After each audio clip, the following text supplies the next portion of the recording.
periodo de estabilización y el periodo de crisis del régimen colonial. Entonces, en ese periodo de la conquista, ahí es donde, en ese periodo de la conquista es donde sobresalen los cronistas, ¿no? Sobresalen los cronistas. Acá voy a poner periodo de, periodo de la conquista. Ya, periodo de la conquista. Buenas noches, Dayana Corimanya. Periodo de la conquista, entonces. En la época colonial hay tres periodos. Número uno, periodo de la conquista. Número dos, periodo de estabilización. Y número tres, periodo de crisis del régimen colonial. En este caso, cuando hablamos del periodo de la conquista, nos estamos refiriendo a, nos estamos refiriendo al periodo en la que sobresalen las crónicas. La conquista se va a relatar en las crónicas. Ahí es donde uno puede encontrar información acerca de la conquista, en las crónicas. Y bueno, hay cronistas españoles, cronistas indígenas y cronistas mestizos. De todos los cronistas, el que viene en el temario del prospecto es Garcilaso de la Vega, con su obra Comentarios Reales de los Incas. Él es un cronista mestizo. Incluso en su nombre ya tenemos el mestizaje. Inca, él se hace llamar Inca Garcilaso de la Vega, porque su verdadero nombre no era Inca Garcilaso de la Vega, su verdadero nombre era Gómez Suárez de Figueroa. Gómez Suárez de Figueroa. ¿Pero por qué se puso Inca Garcilaso de la Vega?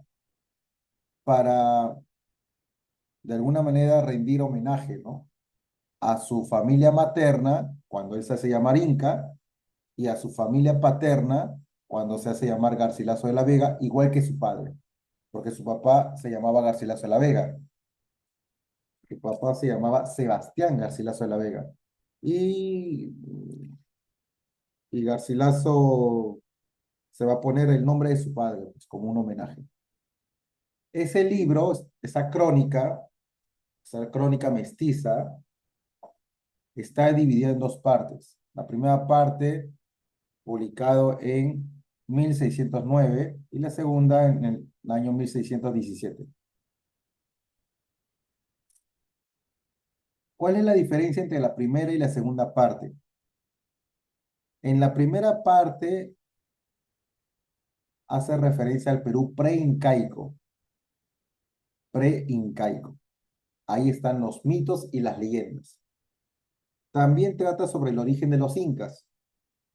Todos los incas. ¿Cuántos son en total? Manco Capa, Sinchirroca, Yocoyupanqui, Maitacapa, Capayupanqui, Incarroca, Yahuahuaca, Huiracocha, Pachacuti, Tumpiqueñupanqui, Huenacapa, Huasca y Atahualpa. 13. Pero de ahí vienen los otros, ¿no? Manco Inca, ¿no? En total, con Manco Inca, los incas de Vilcabamba, creo que con eso ya completan los 18. Pero habla sobre el origen de los incas. Su religión. Recuerden que la religión incaica era una religión panteísta. Todos los elementos de la naturaleza eran considerados seres divinos. Un árbol, un cerro, los ríos, las aves, todo estaba vinculado con la religión andina. Y eso lo podemos ver en los ríos profundos, ¿no? Cuando Ernesto conversa, él habla, le pide al río Pachachaca que aleje a la peste. Luego tenemos la organización del imperio incaico. Claro, la pirámide, organización política y social. Arriba el Inca, ¿no? Y esa organización política social nos muestra, esa organización política y social nos muestra las clases sociales. La diferencia entre la realeza y el pueblo, entre el Inca y el pueblo, entre los docentes que enseñan a los hijos del Inca, que son los amautas, y los docentes que enseñan a los hijos del pueblo, que son los arabicus. Hay una distinguida clase social, hasta la llegada de los españoles, hasta cuando llegan los españoles. Hasta ahí nomás va a durar la primera parte. Entonces, ¿cómo lo recuerdo la primera parte? Acá hay dos palabritas. Yo lo voy a recordar por esta palabra, ¿ya? Mira, oro, oro. Ayuda a memoria, oro. ¿Y qué es el oro, profesor? O de organización, O de origen, R de religión. No, origen, religión y organización. Origen, religión y organización del Imperio Incaico. Oro. ¿En qué habla la primera parte? Origen de los incas, religión de los incas, organización de los incas. ¿Y cuál es la intención del autor? La intención es corregir a otros cronistas. Garcilaso dice que usa fuentes orales y también fuentes escritas, pero como él ha nacido en el Cusco y sabe hablar quechua, él dice que sus comentarios son reales y que los otros cronistas no saben traducir y por lo tanto sus crónicas son falsas, mienten. Él es el único que dice la verdad. Su intención es corregir a los otros cronistas que no saben traducir. Yo creo que se está haciendo referencia a algunos cronistas españoles, ¿no? Porque no saben traducir. Dice. Y la segunda parte, ¿de qué me habla? Narra la llegada de los españoles. Recordemos, ¿no? Llegan los españoles al Nuevo Mundo, al Imperio Incaico. 120 españoles. Y ahí está la famosa frase, ¿no? ¿Cómo 120 españoles pudieron conquistar todo un imperio? Todo un imperio. ¿Cómo? ¿Y cómo la hace? No sé. ¿Cuál es el negocio? No sé. Narra la llegada de los españoles. Los tres socios de la conquista, Francisco Pizarro, Diego del Mago, Hernando de Luque, cultura general, ¿no? La conquista del imperio incaico. ¿Ya? Primero llegan, luego conquistan y luego entre ellos se pelean, entre ellos hay rencillas y genera una guerra civil entre ellos, entre los españoles, entre los conquistadores. Entonces, primero es la llegada, luego la conquista y luego es la guerra civil. ¿Verdad? A ver, la llegada, luego la conquista y luego la guerra civil entre los conquistadores. Ahí está. Preguntas, ¿ah? Hagan sus preguntas, chicos y chicas.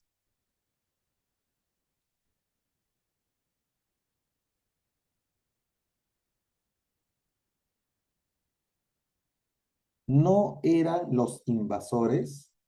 No, no eran los invasores. Lo que sucede es que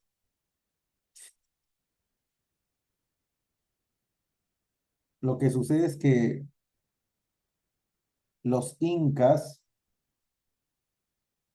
los incas estaban divididos.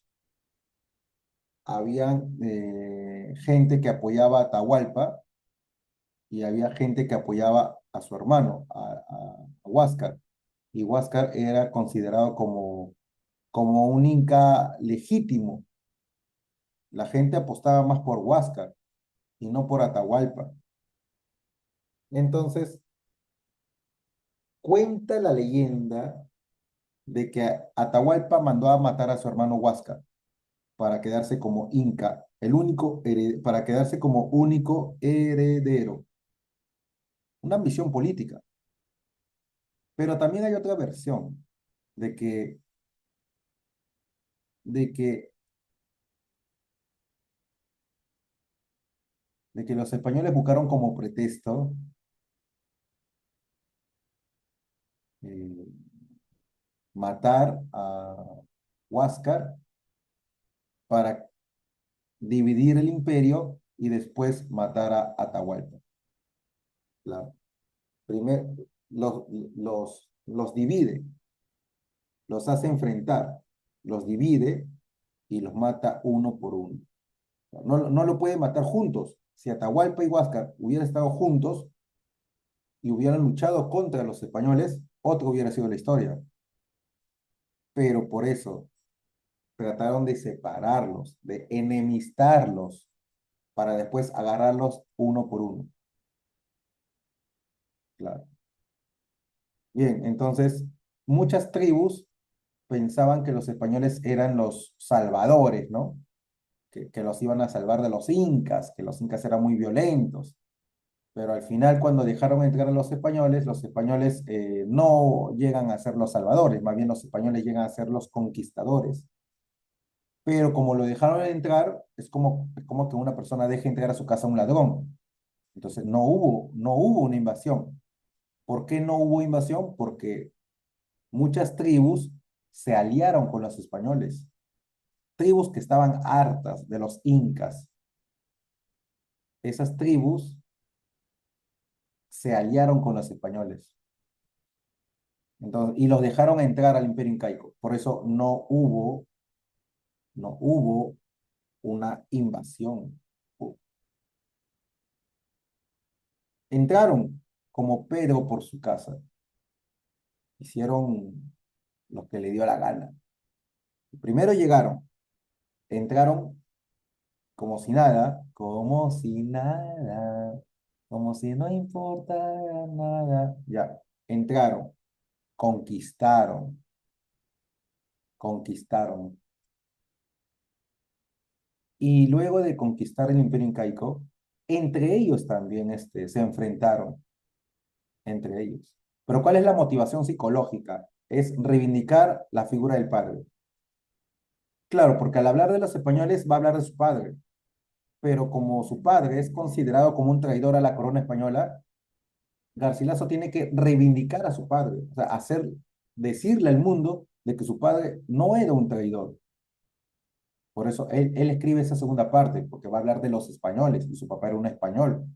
Su papá ya tenía una esposa allá en España, ya estaba casado. Él cuando vino se enamoró de la mamá de Garcilaso, Isabel Chimpuoyo, y con ella tuvo un hijo también. Pero ese hijo nació fuera del matrimonio. Entonces, es un hijo ilegítimo. Garcilaso de la Vega es un hijo ilegítimo. ¿Por qué? Porque su papá y su mamá no estaban casados. No estaban casados. Porque el papá ya tenía a su esposa allá en España. Entonces, es como un, ¿cómo le llamo? Bueno, es un hijo ilegítimo nada más. Nada más. Ya, por ahí hay una pregunta, creo, a ver, un comentario. Me gusta eso. Yes. Bien, Alejandro. Ahora sí, la llegada, la conquista y las guerras civiles. Voy a buscar las iniciales. Las iniciales son ayuda a memoria. Las iniciales son ayuda a memoria. Entonces voy a colocar doble L, que significa la llegada. ¿Qué más? Agrego la C de conquista y la G de guerra civil. Ya,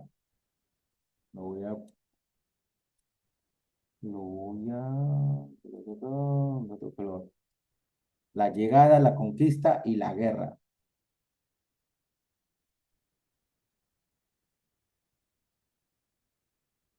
¿Sí? Ya está. Ahora vamos al costumbrismo, ñacatita. Eso se da en la época republicana. Recuerden que hay tres épocas marcadas en la literatura peruana. Época prehispánica, antes de que lleguen los españoles, época colonial, cuando ya llegaron los españoles, y época republicana, cuando ya se fueron los españoles. Entonces, todo está en función a los españoles. Antes de que lleguen, prehispánica. Cuando ya llegaron, no se querían ir, 300 años estuvieron acá, época colonial. A esos 300 años se le llama época colonial.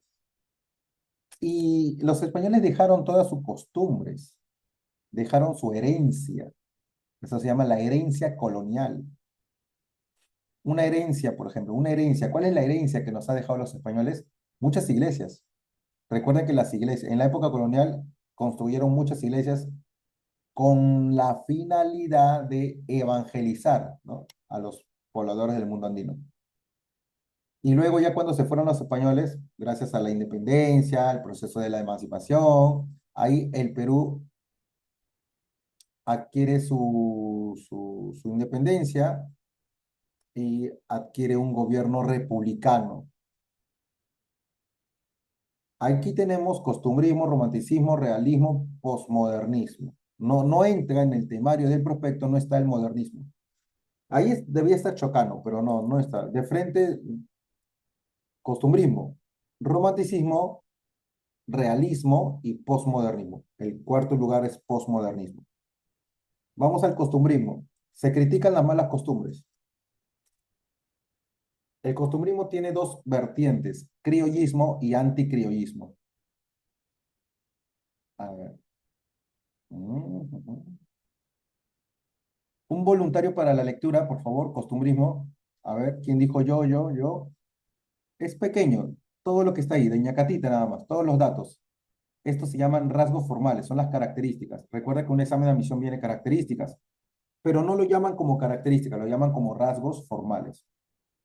Pero obviamente que nosotros sabemos que los rasgos formales son las características.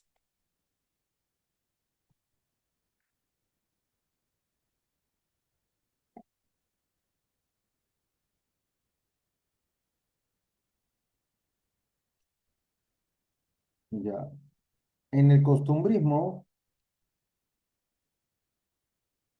habíamos dicho que hay dos vertientes. Criollismo, no, primero es el anticriollismo y luego viene el criollismo. El anticriollismo es de la aristocracia. A de anticriollismo, A de aristocracia.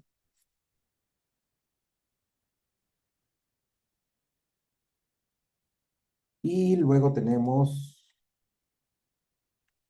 criollismo, que viene a ser del pueblo. El criollismo es popular. ¿Ya? Entonces tengo ahí esto, ¿no? A de anticriollismo, A de aristocracia. Criollismo, ya, este es del pueblo. Representante del anticriollismo y del criollismo. Felipe Pardo y Aliaga. Luego tenemos en la vertiente criollista está Manuel Asensio Segura, el autor de Ñacatita. Manuel Asensio Segura. Ahí está. Cada representante, mire.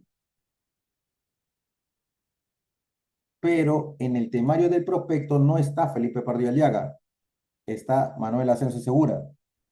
Ya. De Manuel Asensio Segura, ¿qué podemos decir?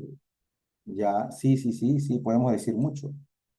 Primero vamos con Pardo. Yo sé que no viene en el prospecto, pero quizás viene en la pregunta de la separata. Pardo. eh, ¿Cómo le conocen a Pardo? El padre de la sátira. Padre de la sátira. ¿Qué cosa es una sátira? Una burla. Y luego tenemos a Segura, que es el padre del teatro nacional.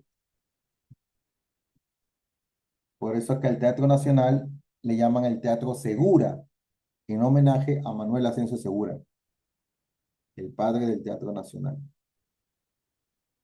Y luego tenemos la obra Ñacatita de Manuel Asensio Segura. Es una obra de teatro, es una comedia, tiene final feliz, es una comedia. Y las características son las siguientes. Es una comedia en 4 actos. Predomina el verso octosílabo, o sea, verso de 8 sílabas. Respeta a las 3 unidades del teatro clásico. ¿Ya? ¿Cuáles son esas 3 unidades del teatro clásico? Unidad de tiempo, unidad de espacio,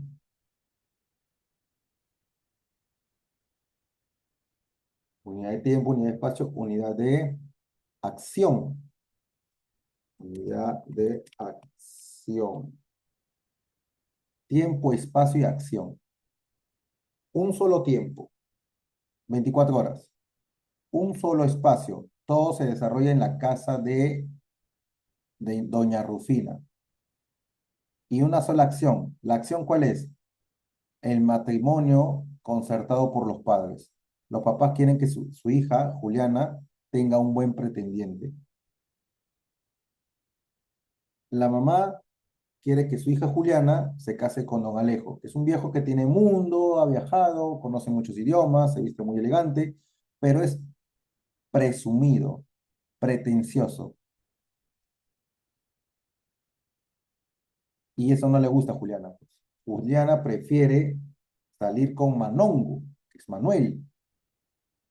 Y el papá don Jesús acepta que su hija se case con Manuel. ¿Por qué? Porque el papá de Juliana, el señor don Jesús, cuando fue a la guerra, ¿quién le salvó la vida? El papá de Manuel. Pero el papá de Manuel también recibió una bala. Y antes de morir le dijo a ¿quién? Le dijo al señor don Jesús, don Jesús, por favor, cuida bien a mi hijo. Y murió. Cuida bien a mi hijo, le dijo. Y entonces don Jesús ha cuidado a Manuel, le ha enseñado valores, y por eso don Jesús quiere que su hija se case con Manuel. En cambio, la mamá, doña Rufina, es muy interesada. Quiere que su hija se case con un hombre que tiene monis, monis, cash, cash. ¿Cuáles son los temas en esta obra de teatro, en esta comedia teatral? Comedia en 4 actos. Las manipulaciones de Ñacatita. Ñacatita manipula a Manuel, manipula a Don Alejo. Lo que quiere ella es sacar un provecho económico, nada más. No le importa si va bien o le va mal a la gente, no. A ella le importa solamente su conveniencia.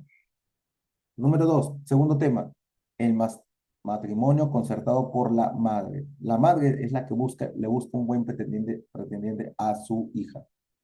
Por eso hablamos de un matrimonio concertado por la madre, no por el padre. El papá no está tan acelerado como para que su hija se case, ¿no? No.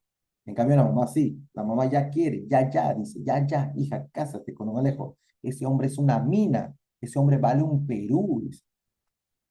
Y aparece en esta obra de teatro del costumbrismo, aparecen dichos, refranes, palabras célebres, ¿no?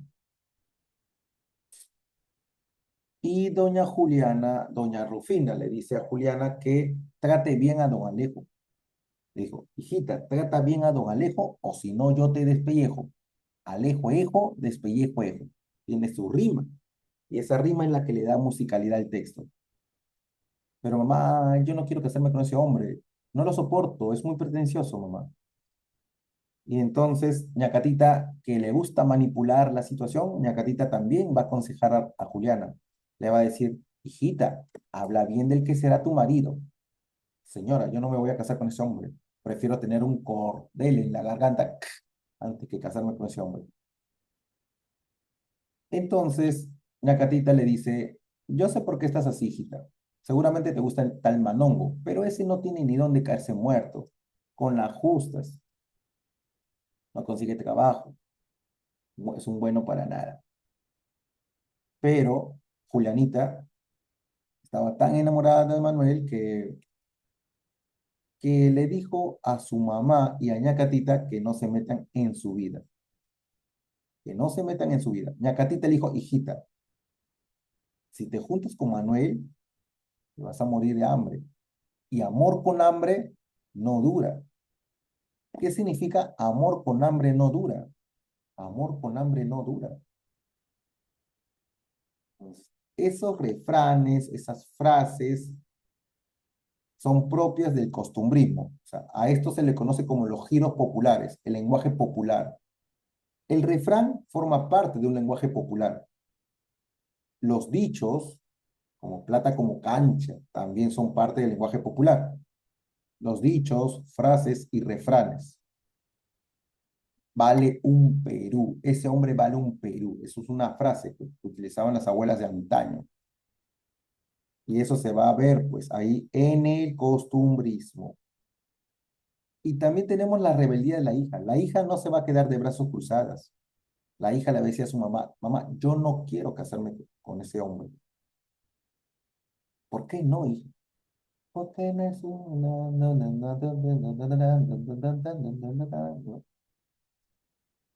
Le dice mentiras baratas a una mujer como yo. Claro, hay una canción, ¿no es cierto? Porque eres una estúpida, estúpida. Esa canción la que va a cantar Rufina a... ¿Qué? A Don Alejo, pues, porque es un presumido. Es un tonto presumido que no tiene agallas, ¿no? ¿Qué más? ¿Qué más tenemos? Sí, porque Don Alejo se cree el más. Ya, bueno, ya vuelta. La rebeldía de la hija. Está bien que la hija se haya rebelado. En este contexto sí está bien. En ese contexto está bien. ¿Por qué? Porque si no se rebelaba, la mamá la casaba con un hombre como Don Alejo. Y Don Alejo tenía un secreto. Es un secreto que tu mirada y ¿Sabes cuál es el secreto? Que Don Alejo ya estaba casado. Tenía una esposa en el Cusco y tenía sus hijitos, los Alejitos, que vivían en el Cusco. Entonces, a buena hora que Julianita no se fijó en ese hombre. ¿Y cómo se enteraron de que Don Alejo era casado? Porque llegó un vecino llamado Don Juan a traer una carta. Y con esa cartita, ahí recién la familia de Juliana, el señor Don Jesús, la señora Rufina, todos recién se van a enterar de que Don Alejo era un hombre casado. Bien, pues ahí está, ahí está. Maldito, ¿por qué?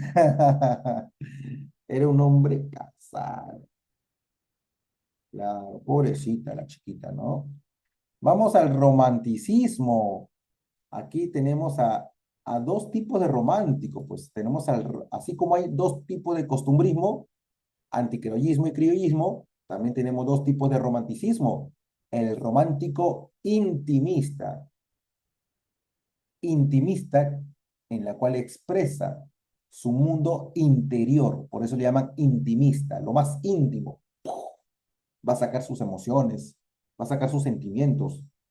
Romántico intimista. Vamos a poner ya.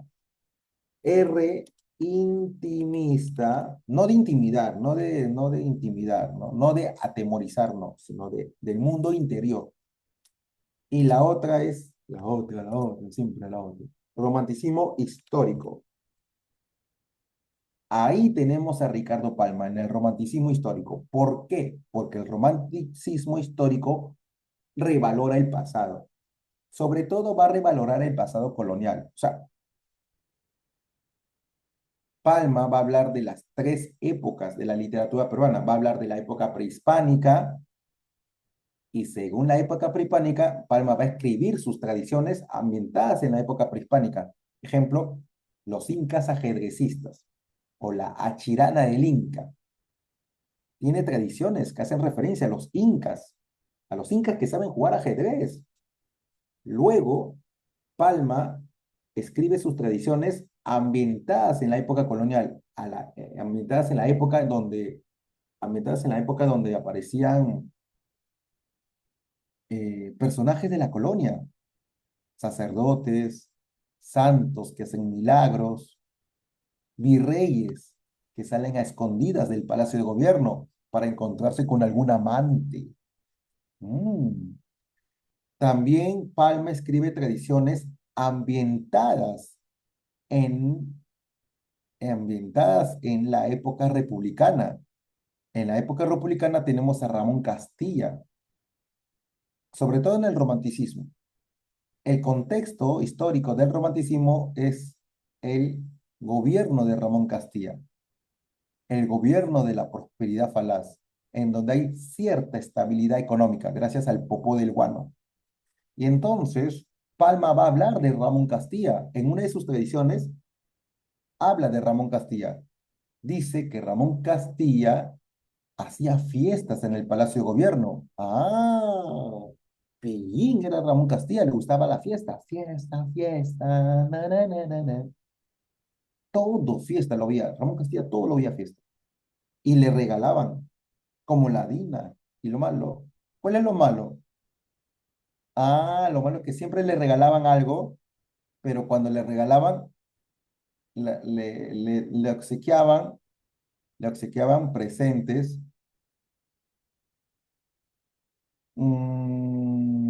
Le obsequiaban presentes, pero con una indirecta, pues, ¿no? Como diciendo, oye, mira, te he traído tu regalito, te he traído tu regalito, y ya, pues tienes que apoyarme, pues, ¿no? Búscame un trabajito por ahí, ¿no? Como funcionario público, ¿no? Y entonces Ramón Castilla decía, ya, pues no hay problema, pues, ¿no? Yo soy el presidente, tú me das mi regalito y yo te doy un puesto de trabajo. Ya, pues, eso, ¿no? Pero no es malo, profesor, eso. Sí. ¿Qué pasa si todos los políticos hacen lo mismo? Que solamente consiguen trabajo a sus allegados, a sus amigos, a los que le han dado su propinita, su maicito. Eso se llama corrupción. No es bueno hacer eso. El otro día creo que salió, ¿no? Un presidente que había contratado un asistente, pero resulta que el asistente era una amiga, ¿no? Y la amiga que ganaba un sueldo mínimo terminó ganando más de 20.000, 50.000, ¿no? Entonces, esos favores no son, no son nada transparentes, ¿no? No son nada legales, pues. Eso tiene su nombre, eso, ¿ah? Es un delito. No se puede dar así esa facilidad, ¿no? ¿Por qué? Porque si alguien va a postular un puesto de trabajo, tiene que rendir su examen, tiene que haber alcanzado un cargo, tiene que tener un buen currículum, nada que no, porque es mi amigo, ya yo lo coloco acá en la política, en el gobierno y ya está. Y eso es, pues. Ya. Entonces, Palma va a escribir sus tradiciones ambientadas en las tres épocas, prehispánica, colonial y republicana. Entonces, cuando hablamos de Ramón, del romanticismo, estamos hablando también de Ramón Castilla y estamos hablando de Ricardo Palma. Entonces, hay que recordar, cuando hablemos de romanticismo, R de romanticismo, R de Ramón Castilla, R de Ricardo Palma, R de romanticismo. Las tres R. Romanticismo, Ricardo Palma, Ramón Castilla. ¿Sí? ¿Ya está? Entró, entró acá al cerebrito, la R con R reventó. Ya. Nuestro autor, Ricardo Palma, más conocido, tiene un seudónimo. ¿Cómo le decían a él? Por haber recogido, ¿no? Por ser director de la Biblioteca Nacional. Le pusieron un sobrenombre que tiene que ver mucho con la Biblioteca Nacional, con la recolección de libros, ¿no? Porque la biblioteca quedó destruida después de la guerra con Chile. Ah, muy bien, Fernández. El bibliotecario mendigo, ¿no? Claro, fue director de la Biblioteca Nacional, pero también participó en la Academia Peruana de la Lengua. Hasta escribió su propio libro, ¿no? Con palabras nuevas. Escribió un libro con palabras que él inventaba, así, tipo diccionario. Se llama, bueno, varios libros, porque a él le gustaba mucho, ¿no? Esos temas del lenguaje. Tiene un libro llamado Neologismos y Americanismos. Tiene un libro llamado Papeletas Lexicográficas. Y él crea, pues, ¿no? Él crea palabras. Él dice, él menciona una palabra. Él menciona la palabra, mm,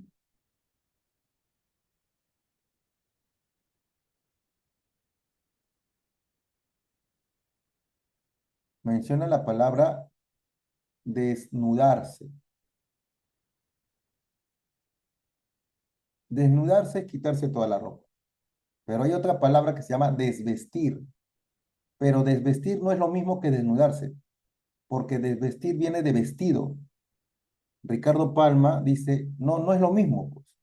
No es lo mismo desvestir que desnudarse, porque desvestir viene de vestido y el hombre no usa vestido, o a menos que un hombre use vestido. A ver, ¿quién usa vestido acá? A ver, ¿qué? Nadie usa vestido, pues. Entonces, no es lo mismo. El hombre que no, o la mujer que no usa vestido, no puede decir se ha desvestido, no, no es lo mismo. Se dice se ha desnudado, no se dice se ha desvestido. Ah, entonces cada palabrita es diferente. Y eso es lo que hace Ricardo Palma. Él la nota. Uy, ¿cómo que no? Es que desvestir viene de vestido, la raíz, desvestir. Vestir viene de vestido. Y el vestido, el vestido es lo que usan las mujeres, pues. Bien, el hombre no usa vestido. ¿Cómo sería? Despantalonarse, despantalonarse. No, pues ahí Palma dijo, no, pues de vestido puede ser para una mujer incluso, ¿no? Pero para un hombre no puede ser desvestirse, pues. Claro, Mario se desvistió. Ah, suena medio random, ¿no? Mario se desvistió. Y la mujer que siempre usa vestido se le dice desnudarse, es decir. Ya, ¿qué pasa si no tiene pantalón? Ah, si tiene vestido, de vestirse. Pero si no tiene vestido, si usa pantalón, claro. Y ojo que desvestirse solamente es el vestido nomás. Vestido. Claro, pues el vestido es todo, ¿no? Creo que desnudarse ya es más completo, ¿ah? Desnudarse como que suena más completo. Ya no hablemos de eso, ya no hablemos de ese, cambiemos de tema. Corte, corte. Sí, Palma escribía también para sus amigos. Cosas así. Incluso tiene un libro llamado Tradiciones en Salsa Verde, que era solamente para adultos.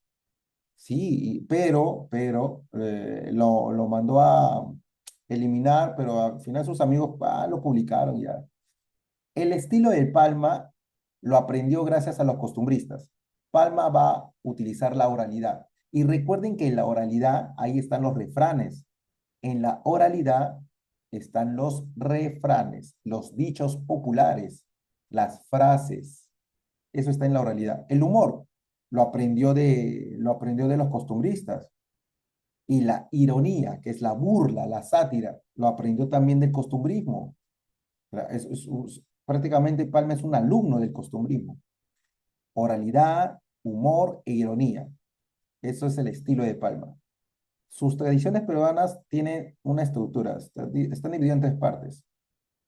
La presentación de la historia del ambiente, parafío de digresión histórica y los datos que le van a dar verosimilitud al texto. Verosimilitud significa apariencia de verdad, pero que no es verdad. O sea, Palma nos muestra una tradición con datos históricos, fechas, nombres de personajes que han existido en la vida real, para hacerle creer a sus lectores de que eso es verdad.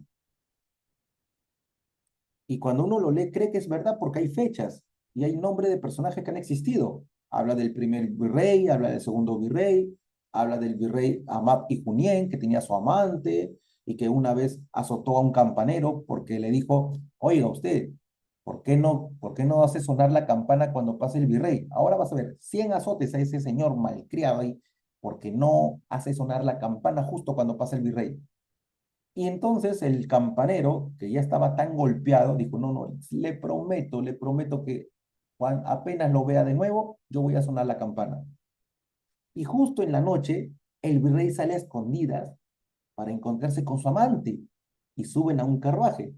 Y el campanero, que todo lo ve, vio que el virrey estaba con su amante y dijo, oh, voy a sonar la campana, porque el virrey me ha dicho que siempre tengo que sonar la campana cuando él pase. Sí, pero te dijeron en el día, no en la noche, pues en la noche está con su amante, ¿cómo vas a sonar la campana? La gente va a salir. Y efectivamente, hizo sonar la campana, tin, tirín, tirín, y la gente, ¡guau! Salieron todos y vieron al virrey con su amante. Y entonces el campanero dijo, pero ¿por qué haces sonar en la noche? Yo te dije que hagas sonar en la mañana, no en la noche, pues en la noche no, nadie me debe ver. Y entonces el campanero sufrió de nuevo otros 100 latigazos más. Lo delató su mentira. Claro, pues él mismo quería, él quería que hagan sonar la campana. Ahí está, pues ahí está. Y entonces hablan del virrey, nos dan nombre y apellido del virrey, nos dan fechas y con eso nos hacen creer que es verdad. Incluso algunos videos en las redes sociales también nos hacen creer que es verdad esos videos. ¿Y cómo te hacen creer que es verdad? Ah, si tú quieres crear un contenido, quieres crear un video y hacerle creer a tus seguidores de que ese video es verdad, agrégale fecha, agrégale nombre de personas, de personajes históricos. Y eso se llama parrafío o digresión histórica. Y eso es el ingrediente principal para que el texto tenga verosimilitud, apariencia de verdad. Pero que no es verdad, sabemos que no es verdad. Desarrollo de la anécdota y cierre con una especie de moraleja. Así como las fábulas, claro, terminan con un consejo, terminan con una moraleja, al estilo de las fábulas. Bien. Y hablemos del romanticismo intimista. En el romanticismo intimista teníamos a Carlos Augusto Salaverry, que es el hijo de un expresidente, Felipe Santiago Salaverry. Y también tenemos a Palma. Ya está. ¿Y con Palma nos quedamos? Sí, con Palma nos quedamos. Salaverry tiene un poema titulado Acuérdate de mí. Y ese poema está dentro de un libro titulado Cartas a un ángel. Salaverry se enamoró de una jovencita, Ismena Torres. Ella es la musa, la mujer que inspira al poeta. Pero ella siempre iba, venía, iba. No era una relación estable. Se iba y después volvía. Se iba, lo abandonaba el poeta y volvía. O sea, va y viene. Por eso que el poeta decía en su poema, acuérdate de mí. Cuando veas que una ave solitaria cruza el espacio en moribundo vuelo, buscando un nido entre la mar y el cielo, acuérdate de mí. Y cuando yo vea con mi tristeza y mi dolor a solas, el vaivén incesante de las olas, me acordaré de ti. Ah, la compara con el vaivén incesante de las olas. ¿Por qué? Porque el vaivén que hace va y viene, como las olas del mar. Y nadie le gustaría estar en una relación así, pues, ¿no? Donde va y viene la pareja. ¿O sí? ¿Te gustaría tener una relación así? Wow, no sé. Qué feo, ¿no? Ya vengo. No. Salaberry, entonces. Acuérdate de mí. Acuérdate de mí. Y el otro, palmita, palmita. Palmita es tradiciones, pues, las tradiciones peruanas. Las tradiciones peruanas, ¿ah? Muy buenas sus tradiciones, chicos. Muy buenas. Él dice, les voy a contar cuentos de viejas que yo escuché de niño. Dice, cuentos de viejas que yo escuché de niño. Y Palma era uno de esos niños, pues, que escuchaban a las viejitas que se sentaban en una mecedora a contar leyendas, historias populares. Y a Palma le gustaban esas leyendas. Por eso Palma es, ¿no? El que recopila esas leyendas, ¿no? Le da forma a partir de sus tradiciones. Ya. Ahora vamos al siguiente. Ya hemos hablado de la conquista, hemos hablado del costumbrismo, del romanticismo, ahora hablemos del realismo y posmodernismo. En el realismo tenemos acá dos obras. Ave sin nido, que es una novela. Toda novela pertenece al género épico, novela. Y Discurso en el Politeama, que vendría a ser un ensayo, ¿no? Ya. Ave sin nido, la novela Ave sin nido, tiene una autora, Clorinda Mato de Turner. Es cusqueña, ella es cusqueña. El tema en esta novela es el abuso de las autoridades contra los indígenas. Hay una costumbre, en esta novela hay un pueblito y en ese pueblito se realiza una costumbre. Ese pueblito se llama Quilla y la costumbre en ese pueblo de Quilla es la costumbre del repartimiento. Los hombres notables, los poderosos, que tienen poder económico, político, social, esos hombres tienen la costumbre de darle un dinero a los indios como préstamo. pero no es cualquier préstamo, es un préstamo forzoso, obligatorio, a la fuerza. Le dan 100 soles a los indios. Profe, y eso no tiene nada de malo. Ah, bueno, que me den 100 soles no tiene nada de malo, pero ¿qué pasa si me dan un dinero de 100 soles y después me cobran 500% de interés? O sea, te prestan 100 y tú tienes que pagar 500. Ah, ahí sí es malo, ¿sí o no? Ahí sí es malo. Y estos notables hacen estos préstamos forzosos. ¿Y qué pasa si no quieren pagar los indios? Los indios se pueden ir a otro lado, pero los notables llegan a la casa de los indios con sus 10 a 20 matones para perseguirlos. Y si no le pagan a los notables ¿qué hacen? Mandan a secuestrar a las hijas de los indios. Mandan a secuestrar. Son unos desgraciados, unos malditos. Entonces, y eso pasa, pues, ¿no? Aquí en esta novela. Acá vamos a ver la familia. Hay una familia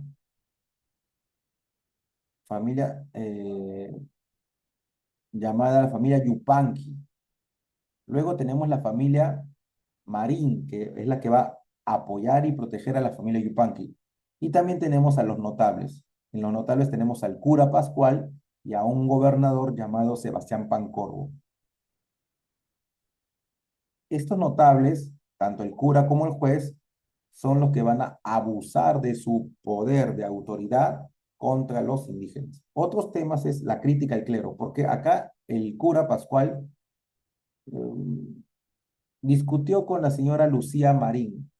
La señora Lucía quiere pagar la deuda de los Yupanqui, pero el cura dijo, no nos conviene que usted pague toda la deuda de ellos, porque si todos pagan, después no va a haber intereses para cobrar.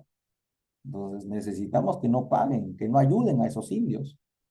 Pero la señora Lucía Marín le dijo al cura Pascual, señor cura, ¿acaso usted no ha leído en la Biblia de que uno tiene que apoyar al prójimo? Y el cura le dijo lo siguiente, señora Lucía, esas son tonterías. Acá ya nadie cree en esas tonterías. Uno tiene que vivir y para eso tiene que trabajar. Y nosotros trabajamos. No somos como los indios que paran todo el día durmiendo y no hacen nada. Y entonces la señora Lucía se dio cuenta de que el cura no tenía un discurso religioso. Más bien, la persona que tenía o el personaje que tiene un discurso religioso era la señora Marín. La señora Marín. Ella decía, cuando ella hablaba, parecía que se sabía la Biblia de memoria. En cambio, el cura Pascual no. Todo criticaba. Todo lo que decía la señora Lucía Marín de la Biblia, el cura lo criticaba. Son tonterías, dice. Son tonterías. Eso de amor al prójimo, son tonterías. Eso no sirve para vivir, señora. Por eso se habla como del tema secundario, la crítica al clero, que vendría a ser un tema secundario. Se habla de la violencia social. El gobernador mandó a matar a la familia Marín y engañó al pueblo diciendo que la familia Marín escondía a unos ladrones de joyas en su casa. La injusticia. La injusticia del cura Pascual contra los indígenas, al querer secuestrar a las hijas de los indígenas. Y la solidaridad de la familia Marín con la familia Yupanqui. El comentario es una visión paternalista, es decir, paternalista viene de pater, que significa padre, y la función de un padre es proteger a sus hijos. Así como un padre protege a sus hijos, la familia Marín, que es de una familia de clase media, que ha tenido educación, solo si tiene educación va a poder defender al indio. Ese era un requisito de la autora. Y eso lo aprendió de González Prada. Para González Prada también hay ese requisito, ¿no? De darle educación a los indios, que es muy importante para formar su identidad. El tema en el discurso de la Politeama es un discurso que se pronunció para recuperar Tacna y Arica. O sea, se pronunció después de la guerra con Chile. El Perú quedó devastado, destruido, arruinado, y se necesitaba unir fuerzas para recuperar Tacna y Arica. y por eso González Prada, ¿no?, emitió este discurso, él no, su alumno, emitió el discurso para poder recuperar Tanayarica, pero no lo lograron. El tema es la renovación, hacer algo nuevo con la política y con la sociedad. Otros temas, el rechazo a la herencia colonial. González Prada es conocido como un anti-hispanista, porque no quiere saber nada con España. Por eso dice, rechaza la herencia colonial, rechaza a los españoles. La integración del indio en la sociedad. Él dice que el indio no debe ser excluido de la sociedad, sino tiene que ser aceptado. La importancia de la educación, sobre todo de la clase media. El anticlericalismo, la crítica contra esos curas pedófilos. El comentario de este ensayo. Los males del país fueron ignorancia y el espíritu de servidumbre. Esos son los males del país. Número uno, la ignorancia, y para eso hay que educarnos. Y número dos, el espíritu de servidumbre. ¿Por qué espíritu de servidumbre? Porque en el Perú mucha gente tenía un líder y ese líder tenía muchos seguidores. Y en el Perú no había un solo líder, había varios líderes y cada líder tenía sus seguidores. Entonces, mientras uno viva bajo la pantalla de un líder, uno siempre va a ser un seguidor y un seguidor siempre va a estar vinculado con la servidumbre. En cambio, la ignorancia se va a poder vencer gracias a la educación.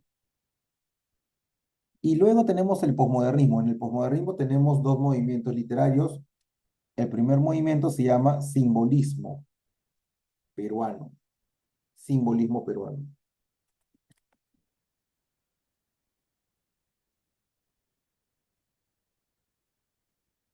Y después del simbolismo peruano tenemos a otro movimiento literario llamado Movimiento Colónida. Y lo sacaron por el nombre de la revista de Valdelomar, la revista Colónida. Y bueno, ahí tenemos el famoso Caballero Carmelo, ¿no? Que es un cuento que sí viene en el temario del prospecto. Y en el simbolismo peruano, Los Reyes Rojos, que es un poema de José María Eguren. El tema es que los reyes van a luchar desde el amanecer hasta el anochecer, todo el día, pero eso va a ser cíclico, porque después de la noche viene el amanecer y después del amanecer el anochecer. Entonces, ¿cuál es el sentido de la vida para este autor? El sentido de la vida es luchar. Desde que nacemos, uno está en constante lucha. La lucha como una esencia de la vida humana. La eternidad de la lucha representa el sentido de la existencia humana. La idea del tiempo cíclico. Se repiten las acciones, se repiten los nombres de los personajes. Orquestación musical, palabras asociadas rítmicamente. Cromatismo significa color. Mundo del juego. Los personajes que utiliza Eguren son personajes sacados de un juego. Cromatismo significa color. Mundo del juego. Hay una descripción de seres fantásticos, como los elfos, duendes, todo eso aparece en el poema de Eguren. Pero también habla de un mundo del ensueño, o sea, un mundo de sueño en realidad, de elementos oníricos. Se trata, el Duque, hay otro poema, primer poema, Los Reyes Rojos, segundo poema, El Duque. En ese poema, El Duque, se trata de una poesía lúdica, una poesía en juegos, pues recrea el mundo del juego y la fantasía. Hay una niña que se llama Paquita. Paquita, Paquita está comiendo, ¿no? Está comiendo, pero quiere jugar y va a agarrar una nuez y va a agarrar un clavo de olor y lo va a cazar a los dos. Los va a cazar. Tú, Duque Nuez, vas a casarte con la hija del clavo de olor. Hoy se casa el duque nuez, viene el chantre, viene el juez, y con pendones escarlata, florida cabalgata, a la una, a la dos, a la diez. Hoy se casa el duque nuez, viene el chantre, viene el juez, y con pendones escarlata, florida cabalgata, a la una, a la dos, a la diez. Hoy se casa el duque Primor con la hija del clavo de olor. Hoy se casa el duque Primor con la hija del clavo de olor. Pero la familia llegó, la familia de la novia, de la hija de Clavolor, llegó la familia del novio, pero no llegaba el novio. ¿Qué había pasado? Que Paquita se había comido al novio. Paquita era la niña que estaba jugando con el Duque Nuez y con la hija de Clavolor. Y ella se comió. El Duque nunca llegó a casarse con la hija del Clavolor porque Paquita se lo comió. Y es un personaje infantil que forma parte del juego, forma parte del juego. Hoy se casa el Duque Nuez, viene el chantre, viene el juez. Ya, y terminamos con la historia y hazaña del gallo de pelea llamado Carmelo. Él va a luchar contra el Ajiseco, un gallo más joven. Ahí se encuentra la heroicidad. Claro, porque si fuera joven con joven normal, pero Carmelo no es joven, es un gallo ya viejo, ya se jubiló, ya ha tenido su época, ganaba muchas batallas, batallitas por ahí, pero ya está cansado el Carmelo. Otros temas.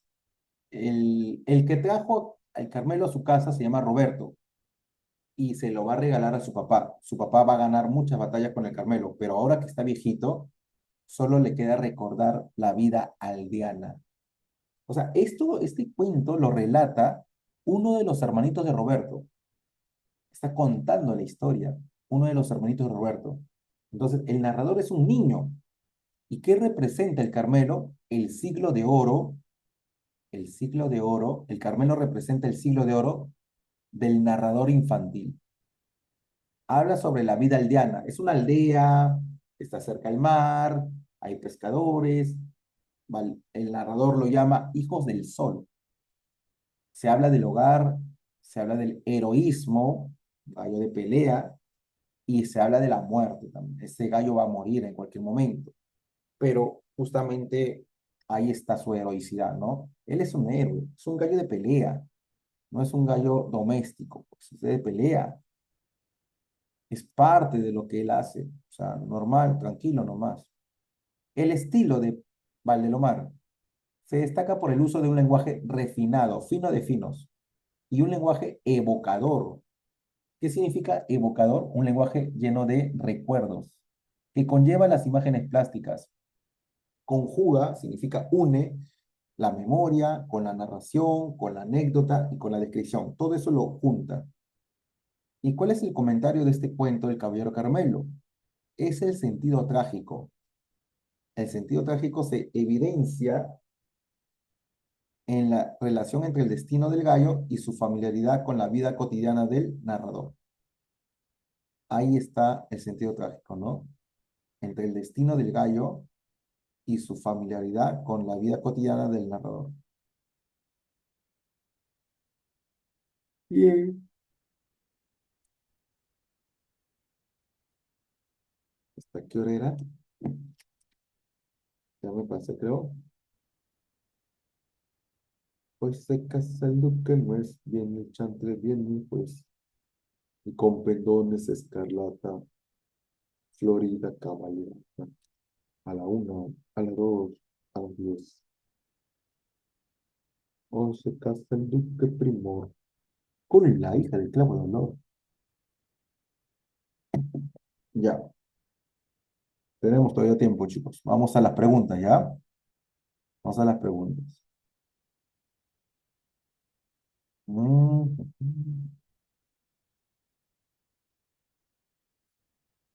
Ya, a ver, vamos a ver. La vida me enseñó a dar un paso atrás, saber ganar, saber perder. Ya, mm, ya.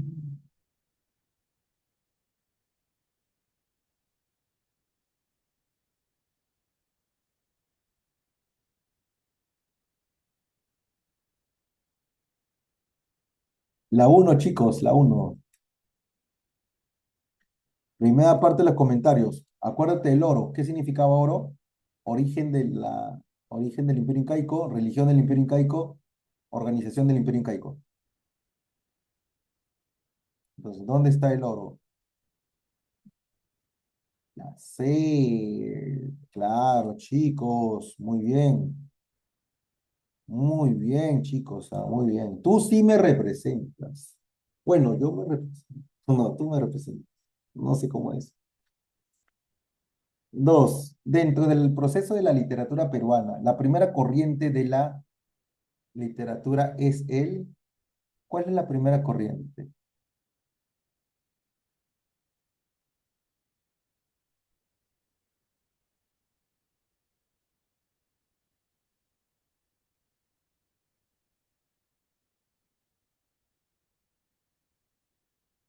Ah, ya lo vi, ya lo vi, ya lo vi. ¿Lo vieron? La dos, la dos. La C dice, ¿cómo se llama? Orestes. Orestes. Ese es el nombre de un personaje griego.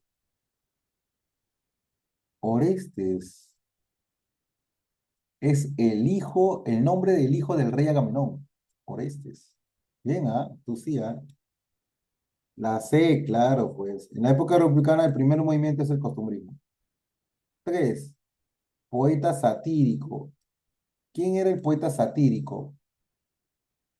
Felipe Pardo, pues, ¿o no? Dramaturgo, abogado y político peruano. Perteneciente a la élite aristocrática limeña. Perteneció a la aristocracia. A de aristocracia. A de aristocracia. ¿La aristocracia con qué se relaciona? ¿Con qué movimiento se relaciona?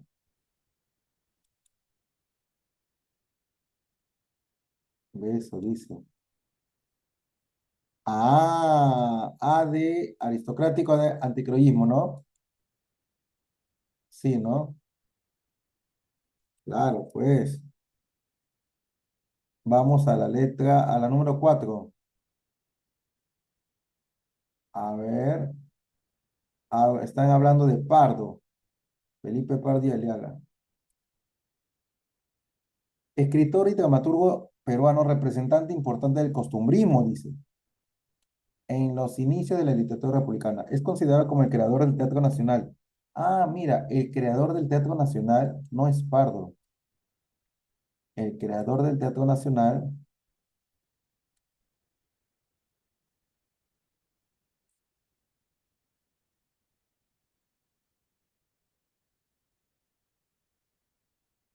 ahí está hablando de, ¿cómo se llama? Creador del Teatro Nacional Peruano. Está hablando de Manuel Ascenso Segura.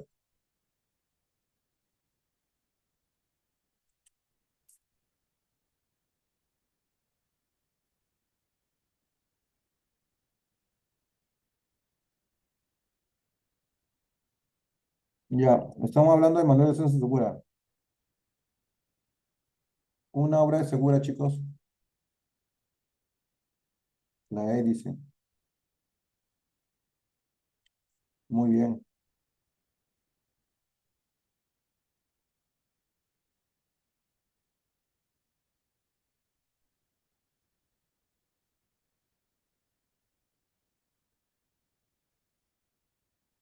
Vamos a las 5.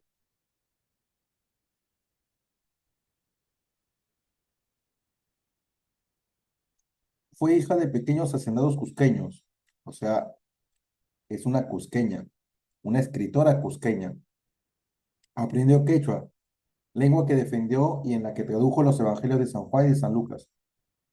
Tuvo una posición anticlerical, igual que González Prada. Promovió ideales positivistas y la reivindicación del indio y de la mujer. Ella habla de reivindicar no solamente al indio, también reivindicar a la mujer. Entonces debe ser una mujer que defienda a las mujeres, pues. Una mujer que tiene esos ideales positivistas, cusqueña, anticlerical. Desempeñó el cargo de jefa de redacción del Diario de la Bolsa en Arequipa. Diario de la Bolsa en Arequipa. También dirigió el Perú Listrado en Lima. Fundó la imprenta La Equitativa, donde solo trabajaban mujeres. Fundó la imprenta Equitativa, donde solo trabajaban mujeres. Mujeres.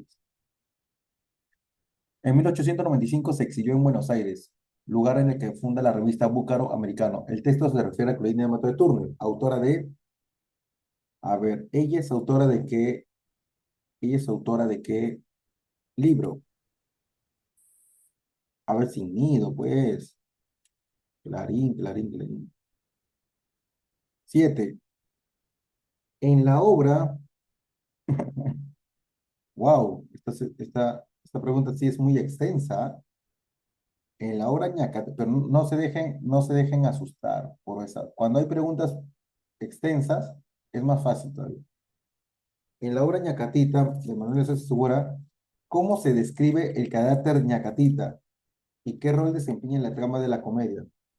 El carácter ñacatita. ¿Cómo era su carácter?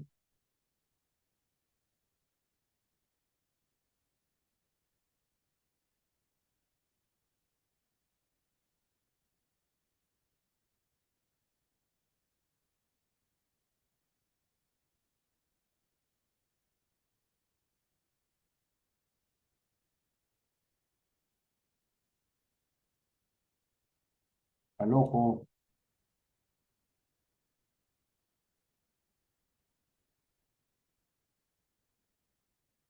ya, ¿cuál suele? La C dice, ¿no?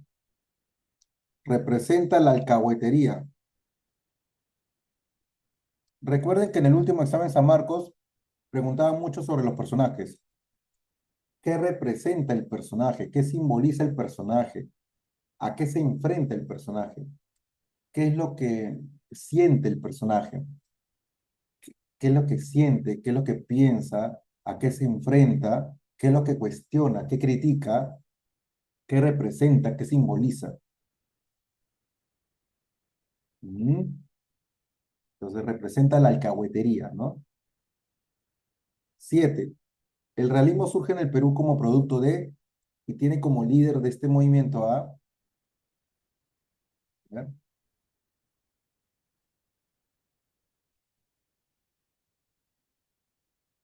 Claro, la A. Surge en el Perú como producto de la guerra con Chile. Su líder es Manuel González Prada. El niño Goyito está de viaje. El niño va a cumplir 52 años. Le dicen niño, pero va a cumplir 52 años. Pero cuando salió del vientre de su madre le llamaron niño Goyito. Y niño le llaman hoy. Y niño Goyito le llamarán 30 años más. ¿Por qué? Porque hay mucha gente que van al panteón como salieron del vientre de su madre. Hay mucha gente que va al cementerio, ¿no? O sea, muere, lo llevan al cementerio porque esa persona nació así o va al panteón como salieron del vientre de su madre, ¿viste? O sea, ya nacieron así. ¿Qué recurso literario predomina en el fragmento anterior? Predomina en el fragmento anterior.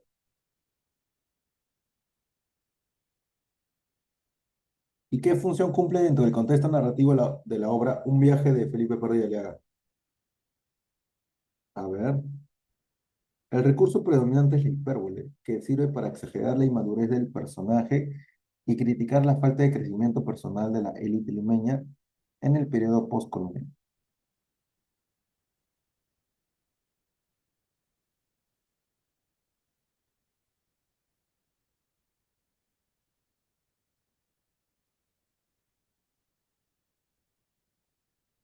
¿Qué pasó? ¿Qué pasó? ¿Qué pasó? Ya, por ahí alguien dijo la A.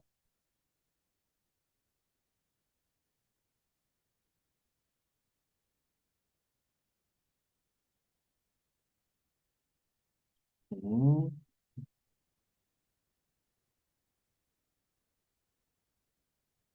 puede ser la C también, ¿ah?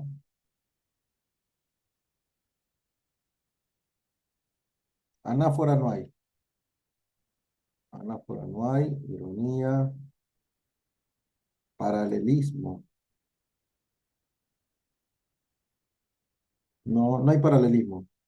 Anáfora tampoco. Ironía. Hipérbole.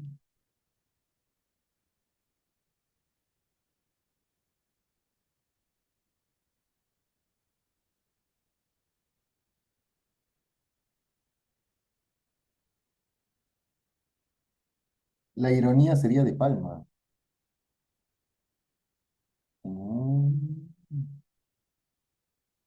Pero Palma se copió de los costumbristas.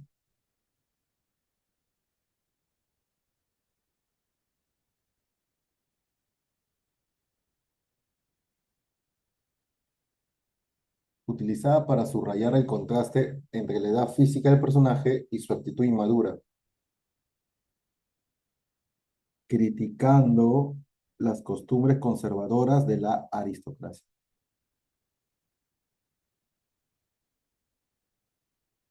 Y la A que tú dices, hipérbole,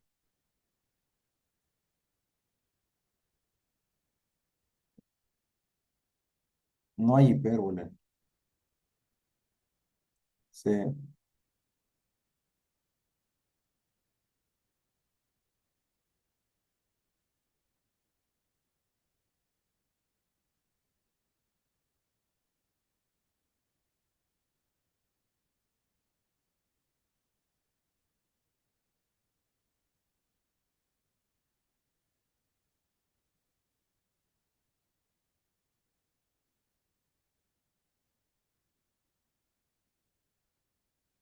Voy a ver si tengo las claves acá ya.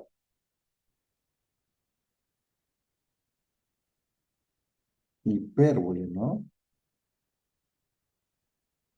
A ver, voy a ver si tengo las claves.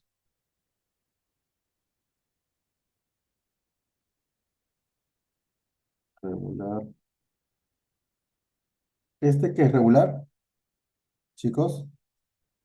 ¿Este es regular?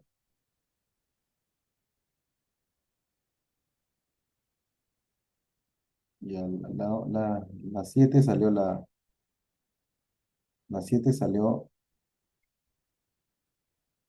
la sensor intensivo. Ya, la 7 sí está bien, la 7 la 8 sale la C, dice acá. Sí, la 8 sale la C, chicos. Según la clave que me han dado, 8 es la C. Ya, acá en la 9 hay una tradición de Ricardo Palma. Una señora que es la esposa de un virrey, o sea, se le llama virreina, pero mucha gente no confía en ella. Había todavía ese machismo, ¿no? No confiaban en ella porque había una creencia de que la podían estafar, la podían engañar, pero ella era la mujer de un virrey y era muy hábil. Un día llegó un señor y sus consejeros le dijeron, virreina, ha llegado un señor, dice que es un clérigo, un sacerdote, pero no sabemos si de verdad es un clérigo o está mintiendo, lo que quiere es comer. Y y la virreina dijo, ya, que pase, que hay que darle de comer, hay que darle vino, hay que darle de tomar vino, hay que darle de comer. Quiero ver cómo se comporta, porque mira, si toma bastante vino y si come demasiado,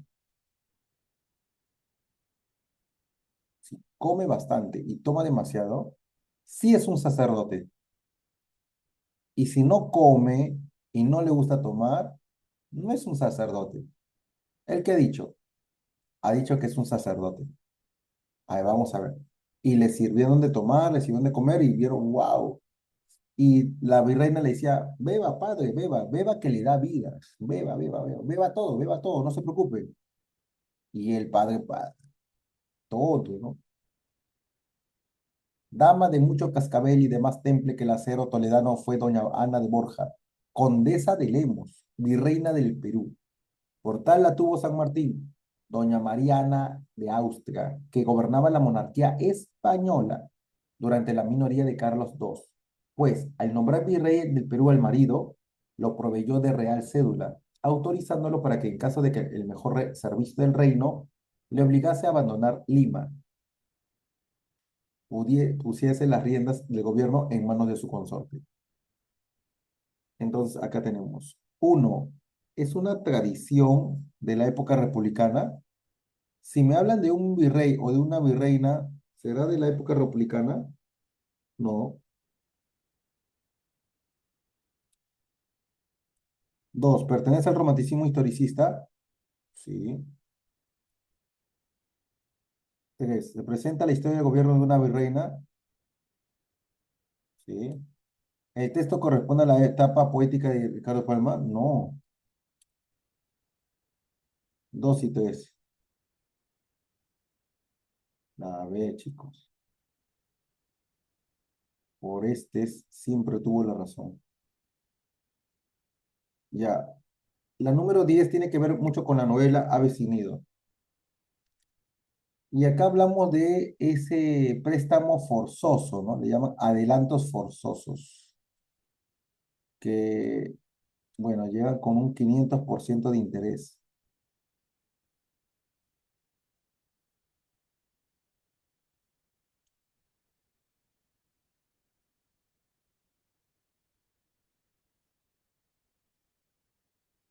Ya. Está hablando de la costumbre del repartimiento. Y según esa costumbre,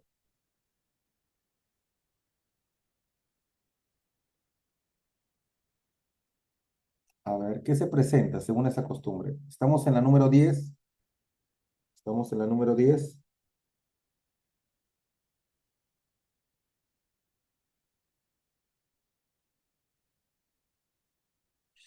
Clarín, clarín, clarín, clarín, clarín. La visión paternalista del indio, pues, ¿no?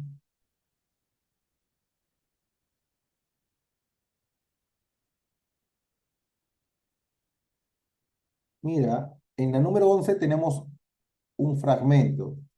Y en este fragmento mencionan fechas, datos históricos, son fechas.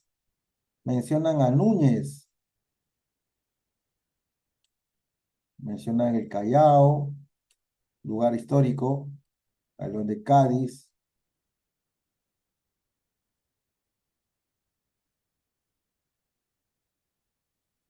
Entonces, ¿por qué me dan eso, profesor? ¿Por qué me dan fechas y nombres de personas y lugares que han existido? Para que los lectores crean que eso es verdad. Y a eso se le llama verosímil, verosimilitud, apariencia de verdad, pero que no es verdad. Pero parece verdad. Entre los pasajeros de que en 1668 trajo al Callao el galeón de Cádiz, vino un fraile portugués de la Orden de San Jerónimo. Llamábase el padre Núñez. Era su paternidad un hombrecito regordete, ancho de espaldas, barrigudo y cuelicorto, de ojos abotagados y de nariz roma y rubicunda. Imagínate, lector, un candidato para una apoplejía fulminante y tendrás cabal retrato de Jeronimita. Ya, imagínate el lector, dice, o sea, está hablando con el lector. En el pasaje citado de la tradición Beba Padre, que le da vida, Beba Padre debería ser. Reconozca algunas características del estilo literario de Palma. El estilo de Palma, habían tres estilos. Número uno, la oralidad. Número dos, la ironía. Y número tres, la oralidad, ironía, y había uno más. Humor, humor, humor. Mm. No.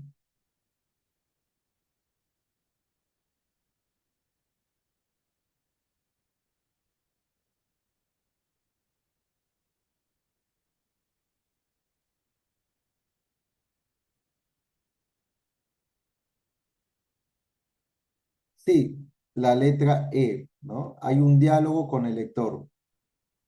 Incluso ahí dice, pues, ¿no? Imagínate, lector. Está hablando con el lector, ¿ah? Está hablando con el lector. Imagínate, lector. La E, chicos. Aquí tenemos un fragmento del discurso en el Politeama. La pregunta es, por eso en el momento supremo de la lucha, no fuimos contra el enemigo un coloso de bronce, sino una agrupación de limaduras de plomo. No no somos una patria unida y fuerte, sino somos una serie de individuos atraídos por el interés particular y repelidos entre sí por el espíritu de bandería. Por eso, cuando el más oscuro del soldado del ejército invasor no tenía en sus labios más nombre que Chile, nosotros, desde el primer general hasta el último recluta, repetíamos el nombre de un caudillo. Éramos siervos de la clase media que invocábamos al señor feudal. ¿Ah? A eso se le conoce como el espíritu de servidumbre, ¿no?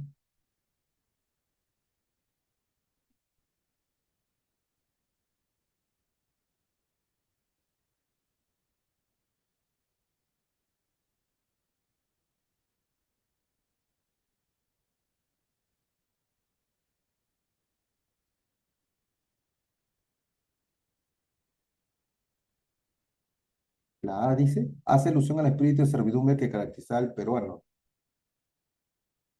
Mm, Siervo, ¿no? Siervo es servidumbre, pues. Éramos siervos de un señor feudal. Vamos a ver acá, ¿qué dice acá? Número 12. 12, la letra A. Bien, A. Fernández, muy bien.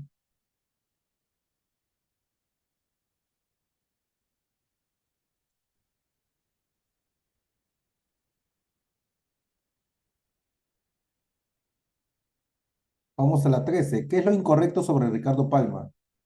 Lo incorrecto, chicos, lo incorrecto. Escribió todos los géneros, destacó la narrativa como una especie de cuento o tradición.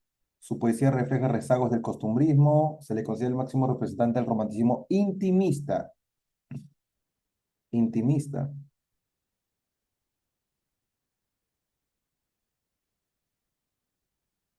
¿Quién estaba en el romanticismo intimista? Estaba Carlos Augusto Salaverry. Lo incorrecto sería que él esté en el romanticismo intimista. Él no ha escrito poemas de amor, ¿ah? Él recuerda que él escribió tradiciones. No habla del romanticismo intimista. El que habla del romanticismo intimista es Carlos Augusto Salaverry. Él decía, acuérdate de mí. Cuando veas tu nave solitaria, cruza el espacio en moribundo vuelo, buscando un nido entre la mar y el cielo, acuérdate de mí. Y cuando yo vea cómo entristece y me dolor a solas, el vaivén incesante de las olas, me acordaré de ti. Ya, él es representante del romanticismo histórico, la D serie. Vamos a la 3. Hablo de la ciencia, ciencia robustecida con la sangre del siglo, de la ciencia con ideas de radio gigantescos, de la ciencia que trasciende a juventud y sabe a mil de paneles griegos. Hablo de la ciencia, dice. En esta obra de reconstitución,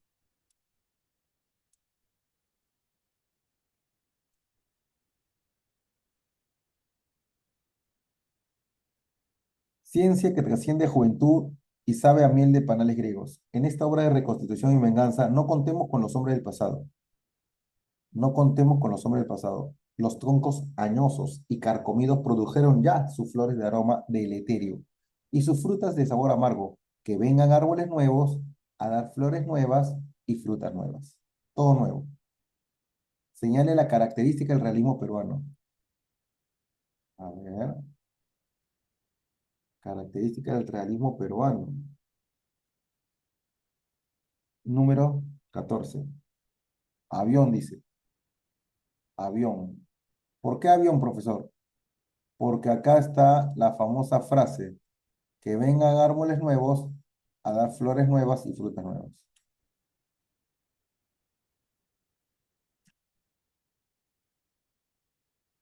Renovación, renovar el país, haciendo algo nuevo.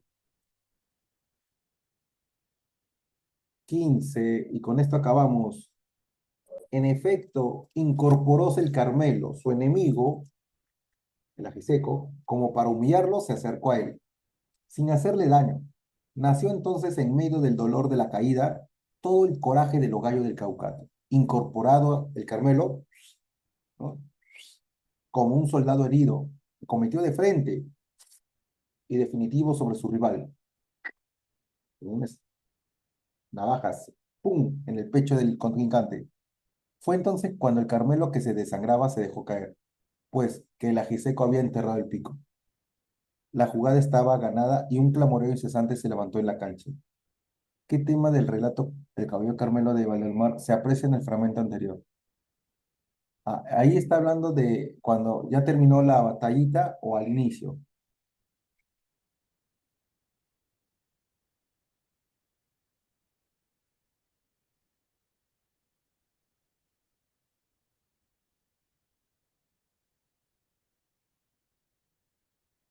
Mimido, la A.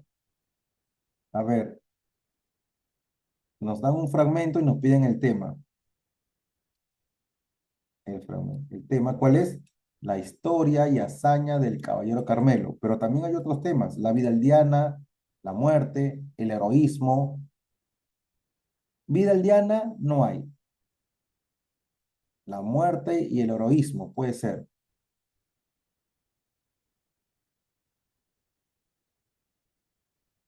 Ah,